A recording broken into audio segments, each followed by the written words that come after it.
what is gray rocking? Gray rocking is a super useful tool that you can use to deal with a narcissist.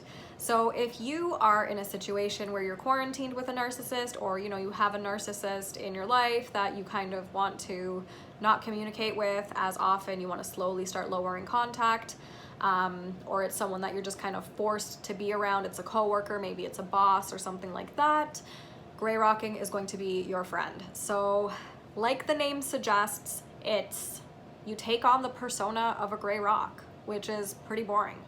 And what a narcissist really wants from you is your emotional reaction. That's their narcissistic supply.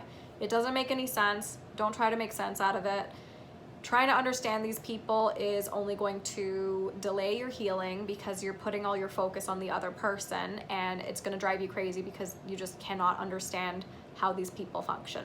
So it's important to understand that, and just understand that what they want from you is an emotional reaction. They want to stir up drama. They want to stir the pot. They want you to react. They want you to react negatively or positively. As long as you're reacting, they're thriving off of that energy that you're putting out there. So, this is where being a gray rock comes in handy.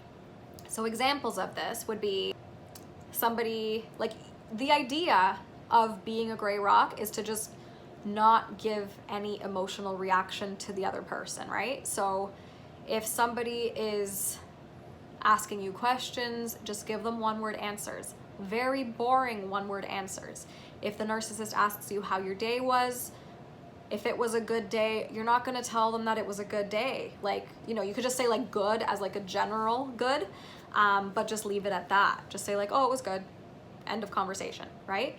If you had a bad day, you're certainly not going to tell them that you had a bad day, because then they're going to start asking you, why did you have a bad day? And then they're going to feed off of that, the fact that you had a bad day, and this somehow, for some reason, they thrive off of that. And again, not worth it to try and understand it because it doesn't make any sense. If you're in a conversation with somebody and it's just getting really intense, you could switch the topic to the weather or some sort of very boring type of conversation, right? So just ask yourself, like, what would a gray rock do? How can I be as boring as humanly possible? The idea is to be boring because narcissists love drama. And if you're boring, the narcissist is not going to have much of an interest in talking to you.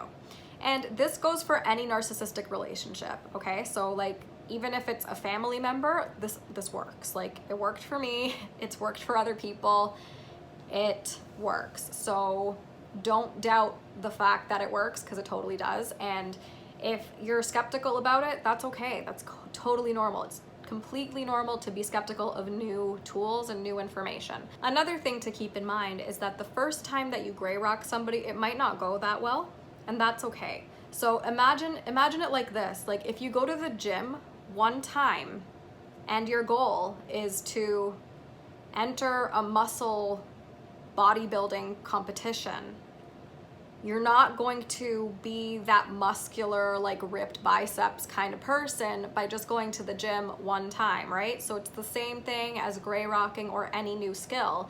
You need to keep at it. You need to stick to your guns. You need to keep showing up for yourself and continuing to do the uncomfortable thing. Because, it's not comfortable to work out at a gym 5, 6, 7 days a week in order to reach that goal, right? So the same thing applies for gray rocking or anything in general.